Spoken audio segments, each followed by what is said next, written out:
Kita sembah Tuhan selama-lamanya. Segala pujian, segala sembah, sampai selama-lamanya. Kudus, kuduslah Tuhan, layak anak domba untuk ditinggikan. Haleluya.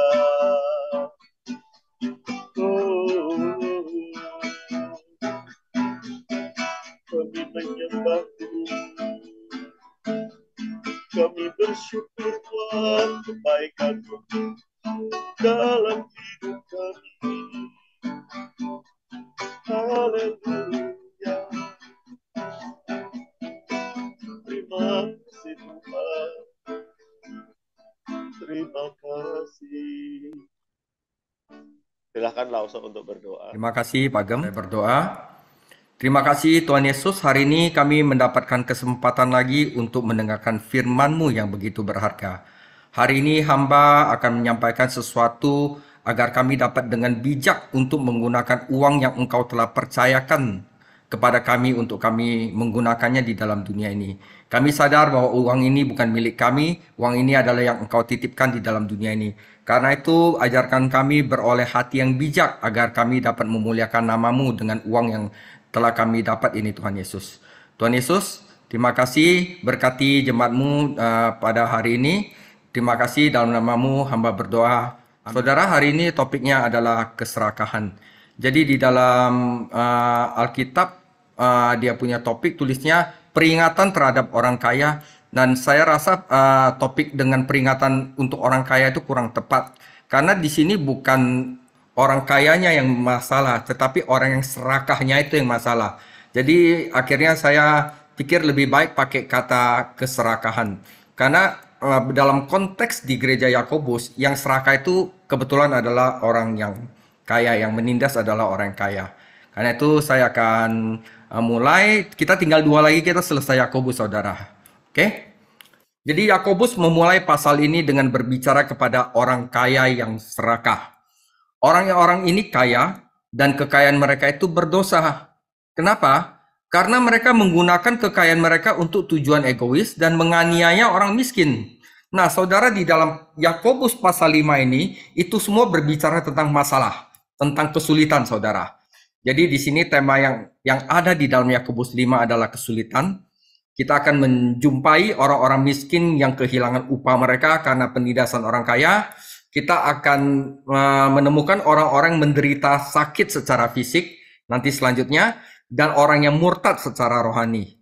Dan di dalam pasal 5 ini juga Yakobus memperkenalkan tentang kuasa doa untuk menangani kasus-kasus ini, saudara. Ya, pekerja miskin berseru kepada Tuhan. Orang sakit dan menderita juga harus berdoa. Dia mengutip Elia sebagai contoh orang yang percaya pada doa. Jadi tema di Yakobus 5 ini adalah kesulitan, dan di saat yang sama tema di Yakobus 5 adalah doa, saudara. Jadi seru sekali di sini. Ketika Anda menggabungkan kedua tema ini, Anda sampai pada tanda kelima orang Kristen yang dewasa. Karena tema dari seluruh Yakobus adalah orang Kristen yang dewasa. Orang Kristen yang dewasa adalah orang dewasa yang berdoa dalam kesulitan. Bukan dengan menyerah ketika masalah datang. Orang percaya yang dewasa berpaling kepada Tuhan dalam doa dan mencari bantuan dari atas. Nah, di sini saya balik lagi, perikop ini adalah tentang keserakahan.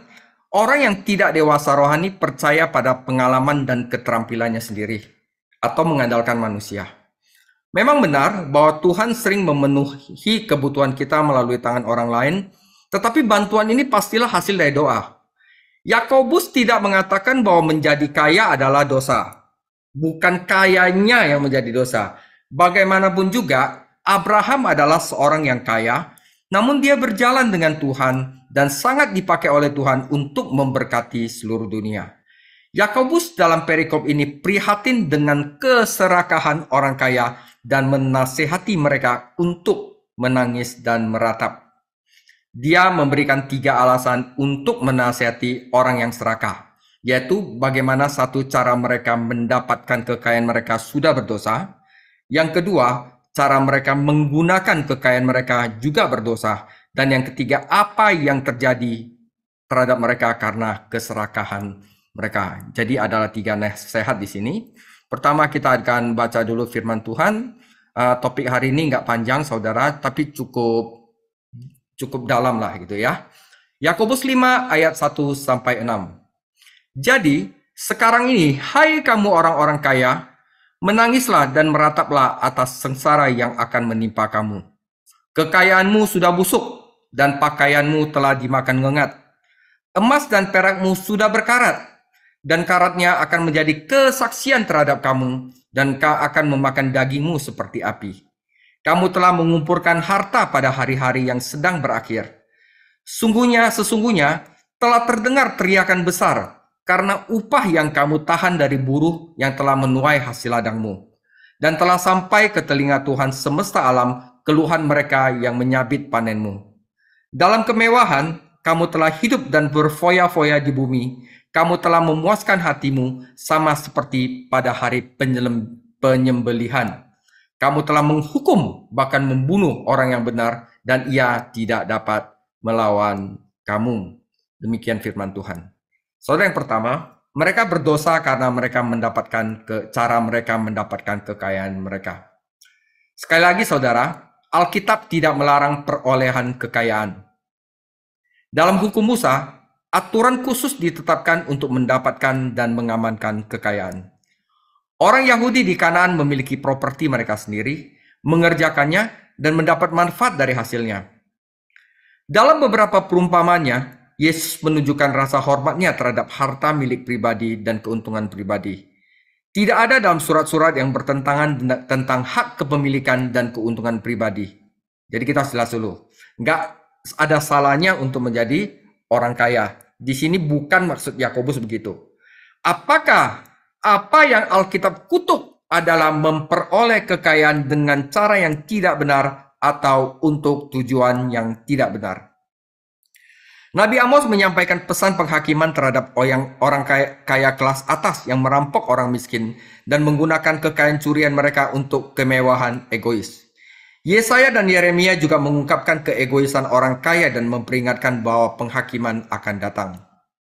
Dalam awal pasal 5 ini, Yakobus menulis.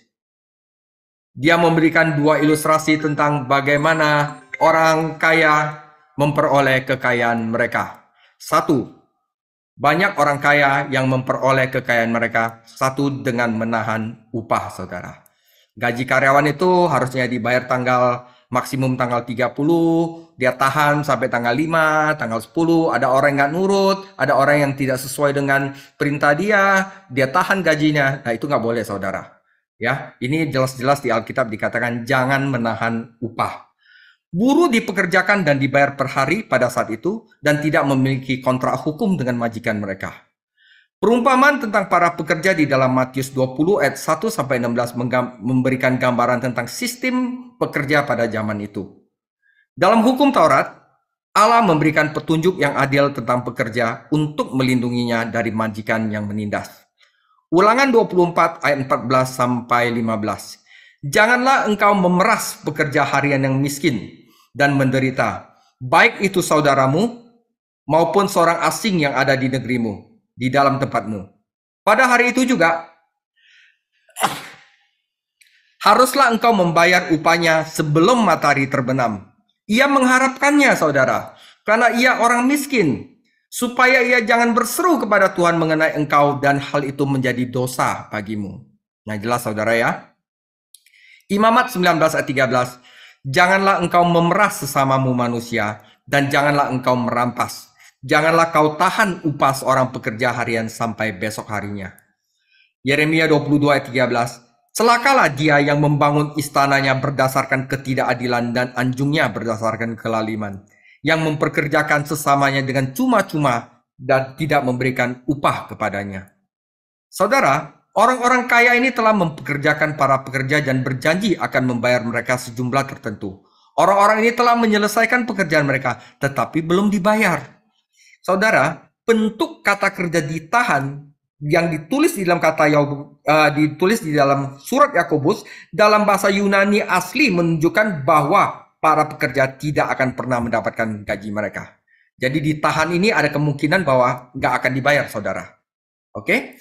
Dan ini menunjukkan keegoisan dan keserakahan dari tuan yang sama sekali tidak mengasihi pekerjanya. Padahal tuannya sudah orang Kristen dan salah satu ciri dari orang Kristen adalah mengasihi. Begitu berlawanan dari sikap dari tuan yang sangat jahat ini, saudara. Jangan mencuri adalah salah satu hukum Allah. Dan itu adalah hukum yang akan dia tegakkan, saudara. Sebagai orang Kristen, kita harus setia membayar tagihan kita. Kita sebagai orang Kristen akan merasa malu ketika orang-orang yang belum diselamatkan bercerita tentang orang Kristen yang berhutang uang kepada mereka dan tampaknya tidak ada niat untuk membayar. Jadi ini akan menghilangkan kesaksian kita, saudara. Saya pernah ingat bertemu seorang dokter, teman dokter saya ketika saya sedang mengunjungi jemaat di rumah sakit. Jadi saya kalau mengunjungi jemaat di rumah sakit itu saya nggak langsung tanya keluarganya atau orang bersangkutan dia sakit apa. Saya akan tanya ke dokternya dulu. Jadi kalau ada satu hal yang sensitif saya tidak akan ngomong di dalam, saudara. Itu adalah aturan kita mengunjungi ke rumah sakit. Saya tanya kepada teman dokter itu, bagaimana keadaannya? Saya bertanya dan dia menjawab, oh saya kira semuanya akan baik-baik saja. Udah saya ke dokter, bahwasan saya masuk ke dalam rumah sakit, ingin menjenguk anggota gereja yang sakit, dan saya selalu berdoa. Aku ingin berdoa untukmu, kataku padanya. Ingin menjadi penyemangat. Oh, akhirnya apa? Jemaatnya ngomong gini, saya menghargai itu Pak Pendeta, jawabnya. Tapi sementara Anda melakukannya, doakanlah semua orang yang berhutang uang kepada saya karena akan membantu jika mereka mau membayar. Saya sedang memerlukannya. Ya kan, saudara, kira-kira begitu. Selain menahan upah, saudara, cara mereka mendapatkan kekayaan mereka, orang-orang kaya di zaman Yakobus adalah mereka mengendalikan pengadilan. Seringkali mereka yang memiliki kekayaan juga memiliki kekuatan politik dan bisa mendapatkan apa yang mereka inginkan. Apa itu aturan dunia ini? Tanya seorang pedagang kepada teman pedagangnya. Temannya menjawab, siapa yang memiliki uang membuat peraturan, katanya. Yakobus bertanya, bukankah orang-orang kaya menindasmu dan menarikmu ke dalam kursi penghakiman? Ketika kita ingat gak, saudara, ada kasus yang nama Watergate, di mana presiden untuk dana pemilu dia juga korupsi. Ketika nama Watergate disebutkan, tidak ada yang memikirkan Hotel Watergate yang indah ini. Kata ini mengingatkan kita pada kasus korupsi terburuk dalam sejarah Amerika yang mengarah pada terungkapnya kebodohan dan pengunduran diri Presiden Amerika Serikat Richard Nixon, saudara. Masing-masing pihak menuduh yang lain menghalangi keadilan dan memanipulasi hukum, saudara. Itu udah biasa. Jadi ketika Allah membentuk negara Israel, dia memberi orang-orang Israel ini sistem pengadilan. Lihat Ulangan 17 ayat 8 sampai 13. Dan ada baiknya kita baca apa yang Tuhan berikan kepada Israel tentang sistem pengadilan. Jadi saya buat satu halaman aja. Ulangan 17 ayat 8. Apabila sesuatu perkara terlalu sukar bagimu untuk diputuskan, misalnya bunuh-membunuh, tuntut-menuntut, atau luka-melukai perkara pendakwaan di dalam tempatmu, maka haruslah engkau pergi menghadap ke tempat yang akan dipilih Tuhan Allahmu. Haruslah engkau pergi kepada imam-imam Lewi dan kepada hakim yang ada pada waktu itu meminta putusan. Mereka akan memberitahukan kepadamu keputusan hakim. Dan engkau harus berbuat menurut keputusan yang diberitahukan mereka kepadamu dari tempat yang akan dipilih Tuhan. Engkau harus melakukannya dengan setia segala yang ditunjukkan mereka kepadamu. Menurut petunjuk yang akan diberikan kepadamu dan menurut keputusan yang dikatakan mereka kepadamu, haruslah engkau berbuat. Janganlah engkau menyimpang ke kanan atau ke kiri dari keputusan yang diberitahukan mereka kepadamu. Orang yang berlaku terlalu berani dengan tidak mendengarkan perkataan imam yang berdiri di sana sebagai pelayan Tuhan Allahmu atau perkataan hakim, maka orang itu harus mati. Demikianlah harus kau hapuskan yang jahat itu di antara orang Israel. Maka seluruh bangsa itu akan mendengar dan menjadi takut dan tidak lagi berlaku terlalu berani. Jadi saudara, di sini Allah memperingatkan para hakim untuk tidak serakah. Keluaran 18 ayat 21. agar para hakim tidak memihak kepada orang kaya atau orang miskin. Imamat 19 ayat 15. Tidak ada hakim yang mentolerir sumpah palsu. Ulangan 19 ayat 16 sampai 21. Suap akan dikutuk oleh Tuhan. Yesaya 33 ayat 15. Nabi Amos mencela para hakim pada zamannya yang menerima suap dan memanipulasi kasus. Amos 5 ayat 12 dan 15. Jadi saudara, pengadilan di zaman Yakobus tampaknya mudah dikendalikan jika Anda punya duit. Para pekerja miskin tidak mampu membayar tuntutan hukum yang mahal, jadi mereka selalu ditindas. Para pekerja memiliki alasan yang benar, tetapi mereka tidak pernah diberi keadilan. Sebaliknya mereka ditindas dan dihancurkan. Jadi kata membunuh mungkin harus diartikan secara kiasan seperti dalam Yakobus 4 ayat 2. Meskipun ada kemungkinan orang kaya dapat begitu menindas orang miskin sehingga orang miskin itu lambat laun mati, saudara. Orang miskin tidak melawan orang kaya karena dia tidak punya senjata untuk bertarung. Yang dia bisa lakukan hanya berseru kepada nama Tuhan untuk keadilan, saudara. Alkitab memperingatkan kita terhadap pengamanan kekayaan dengan cara yang tidak benar. Tuhan memiliki semua kekayaan. Dia mengizinkan kita menjadi penata layanan kekayaannya untuk kemuliaannya. Saudara, segala sesuatu hanya untuk kemuliaan Allah. Saya akan baca 3 Amsal, saudara. Amsal 13 ayat 11. Harta yang cepat diperoleh akan berkurang, tetapi siapa mengumpulkan sedikit demi sedikit akan menjadi kaya. Amsal 10 ayat 4. Tangan yang lamban membuat miskin, tetapi tangan orang rajin menjadikannya kaya. Amsal 23 ayat 4. Jangan bersusah payah untuk menjadi kaya, tinggalkanlah niatmu itu. Kita harus mengutamakan firman Tuhan dalam hidup kita. Dia akan memastikan bahwa kita akan selalu memiliki semua yang kita butuhkan. Jadi apalagi kita tidak perlu bersusah payah untuk menjadi kaya. Kita lakukan aja kehendak Tuhan. Kita lakukan firman Tuhan. Maka Tuhan akan memenuhi semua kebutuhanmu. Itu pasti, saudara. Jadi Matius 6 ayat 33. Tetapi carilah dahulu kerajaan Allah dan kebenarannya, maka semua itu akan ditambahkan kepadamu. Itu yang pertama, saudara. Mereka berdosa karena cara mereka mendapatkan kekayaan mereka dengan menahan upah, memanipulasi hukum.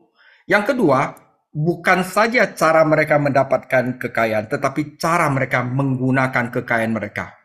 Mendapatkan kekayaan dengan cara yang berdosa sudah cukup buruk, tetapi menggunakan kekayaan itu dengan cara yang berdosa hanya akan membuat dosa semakin besar.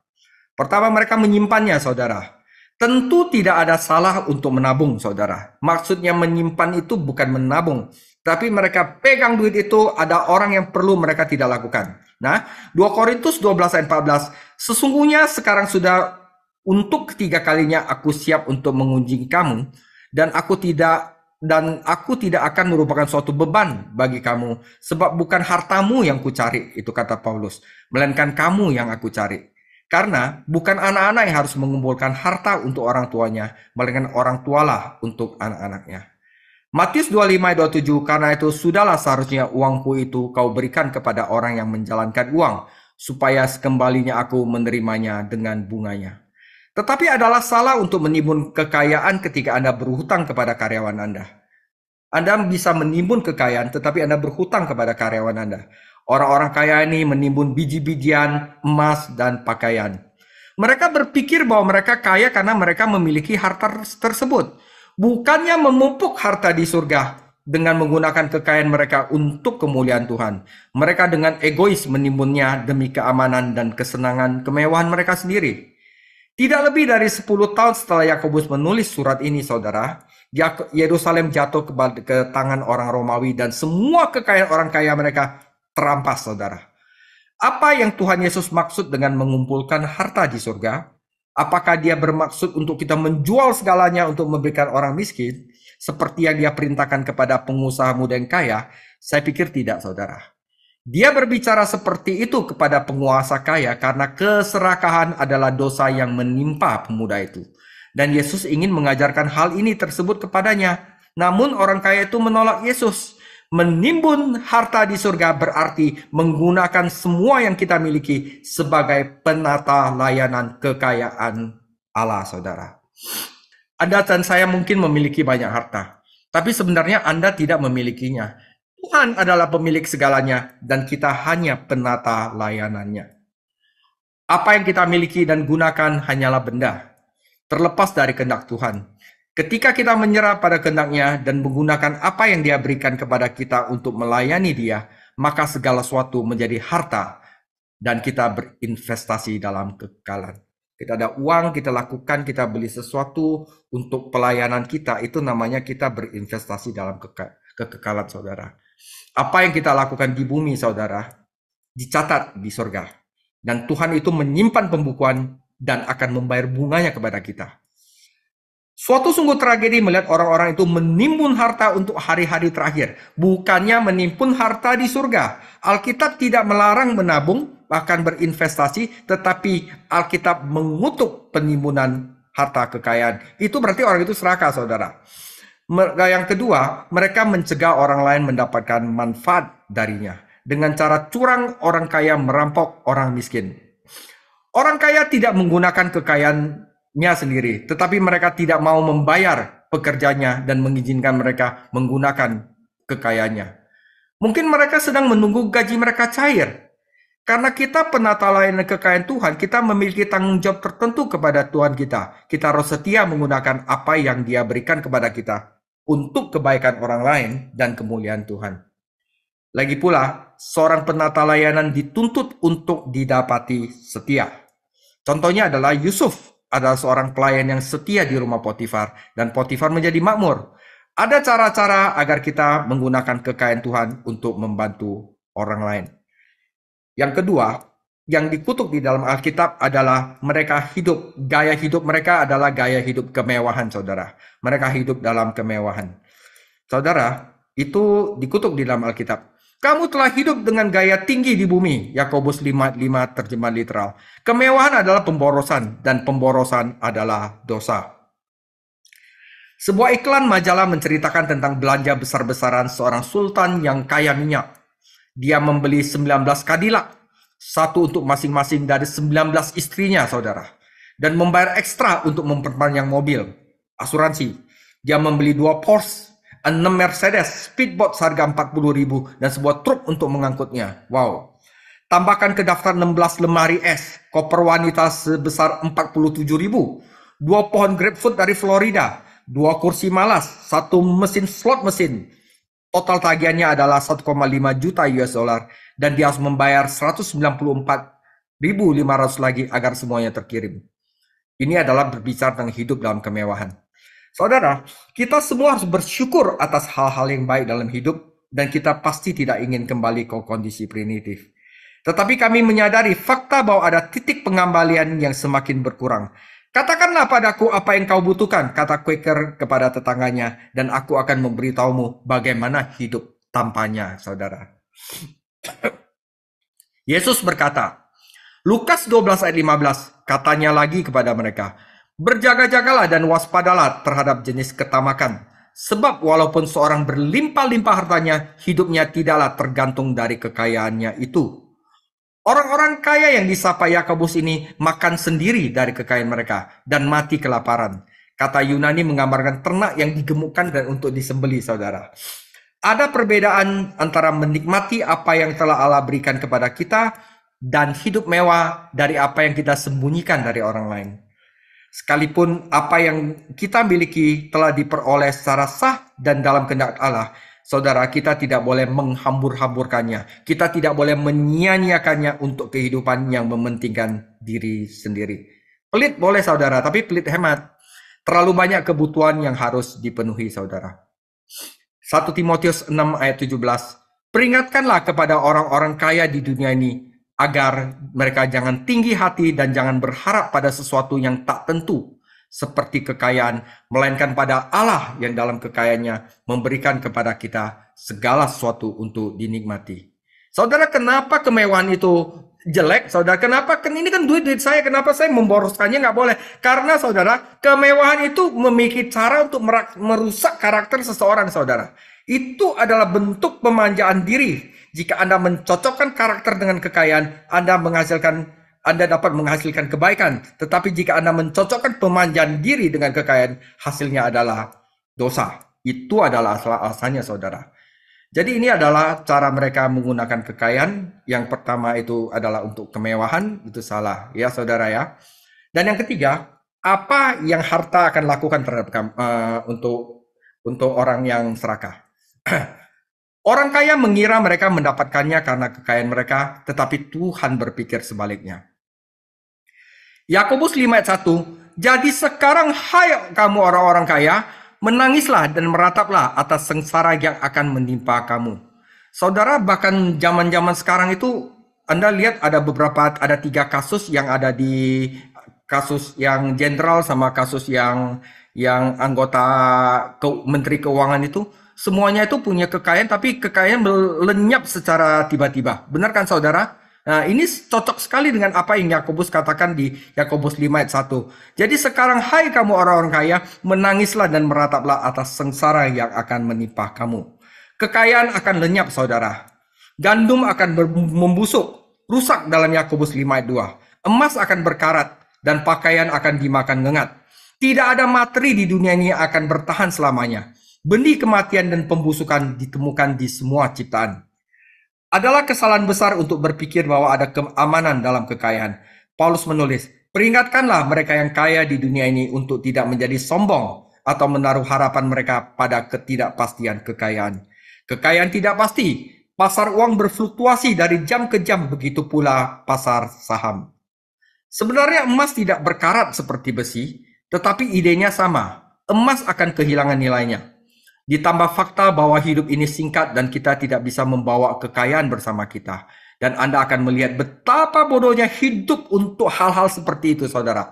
Allah berkata kepada orang kaya itu, Lukas 12 ayat 20, tetapi firman Allah berkata kepadanya, hai kamu engkau orang bodoh, pada malam ini juga jiwamu akan diambil daripadamu, dan apa yang telah kau sediakan, untuk siapakah itu nanti?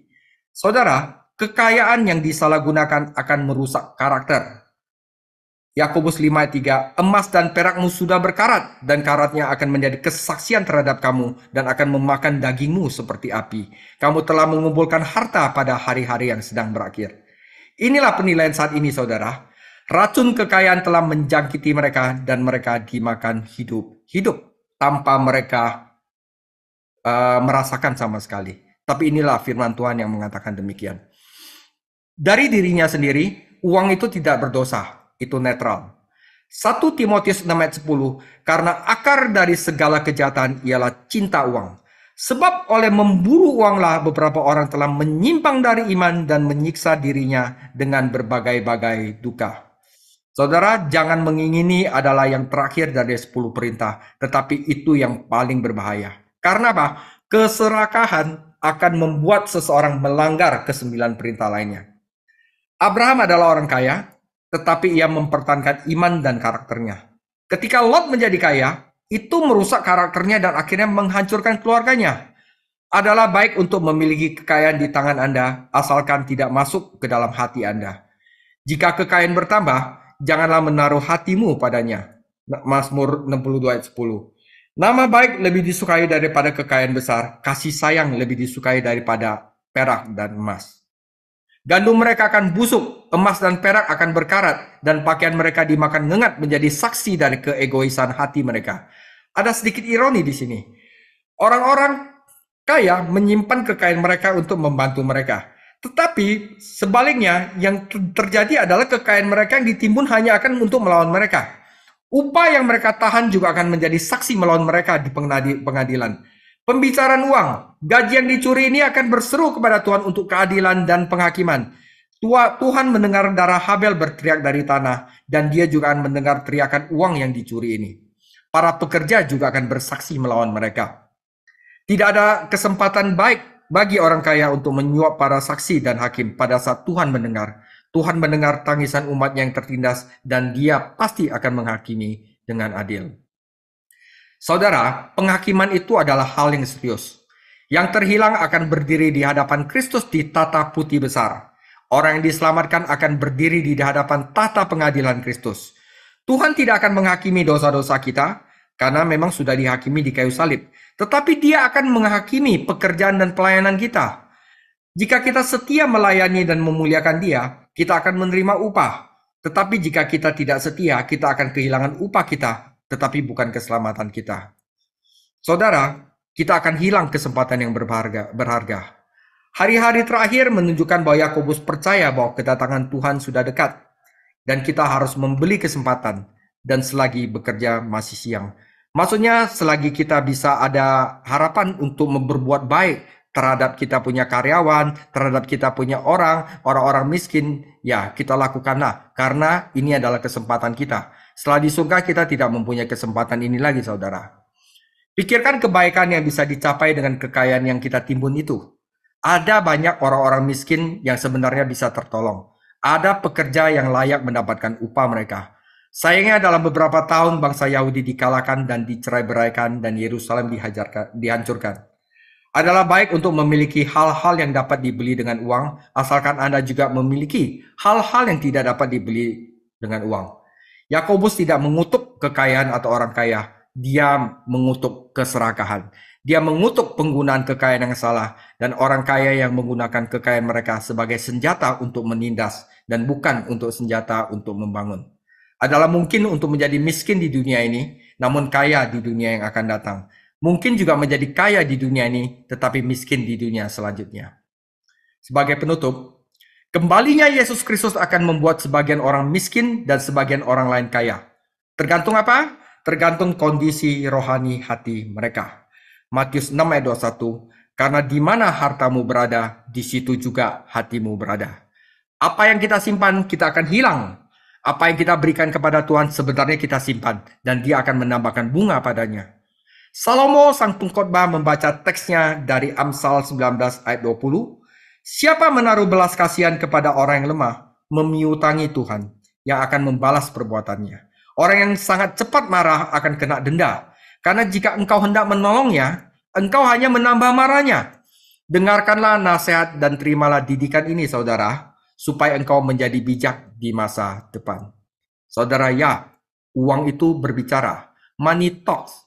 Tetapi apa yang dapat dikatakannya kepada Anda pada penghakiman terakhir? Saudara, renungkanlah. Jadi hari ini sangat singkat sekali. Tuhan Yesus memberkati. Minggu depan saya akan bahas ketekunan mendatang berkat. Dan saya minta ada pengumuman. Jadi nanti setelah ini selesai, 2 kali lagi saya akan ada pengajaran apologetika, eksistensi Allah, signal manis dari Allah, dan pengalaman spiritual dari Allah. 3 pengajaran apologetika. Habis itu saya akan masuk ke dalam surat 1 Petrus, Suffering into Glory, 12 minggu. Nah, dan itu satu lagi, nanti pada tanggal 14 April 2023, Kul Mandarin akan membahas tentang Qingmingjie, Festival Cengbeng, dan apa konteksnya dalam kehidupan Kristen. Tuhan Yesus memberkati. Kau layak disembah, kau layak disembah, oh Yesus, Engkau yang layak disembah. Oh ralaya pasyarala barala barala barala. Kami bawa hidup kami untuk menyembah-Mu, untuk memandang wajah-Mu, untuk selalu dekat dengan-Mu. Oh ralaya rala pasyaku, Shinaya rala barala barala barala barala barala barala pasyati. Shirala barala barala barala barala barala barala barala barala. Terima kasih Tuhan, terima kasih. Pengurapan-Mu turun atas setiap kami. Biar apa yang kami pelajari malam hari ini mengubah karakter kami melalui pengertian yang kami dapat. Terima kasih, terima kasih. Engkau mengurapi setiap kami. Pengurapan-Mu turun. Tangan kami Tuhan urapi, pikiran kami Tuhan urapi. Untuk apa yang kami kerjakan, membawa keberhasilan, membawa keberuntungan, membawa kesuksesan. Karena Tuhan yang menyertai kami, Tuhan yang mengangkat kami, Tuhan yang memberkati kami. Terima kasih Tuhan. Terima kasih. Terima kasih. Terima kasih. Terima kasih. Dan biarlah terus berlipat-lipat ganda rasa takut dan hormat kami kepada Tuhan. Semakin diberkati, kami semakin rendah hati. Semakin diberkati, kami semakin mengandalkan Tuhan. Karena kami tahu segala kekayaan, segala apa yang kami miliki, semuanya datangnya daripada Tuhan. Terima kasih, terima kasih, terima kasih Bapak. Terima kasih.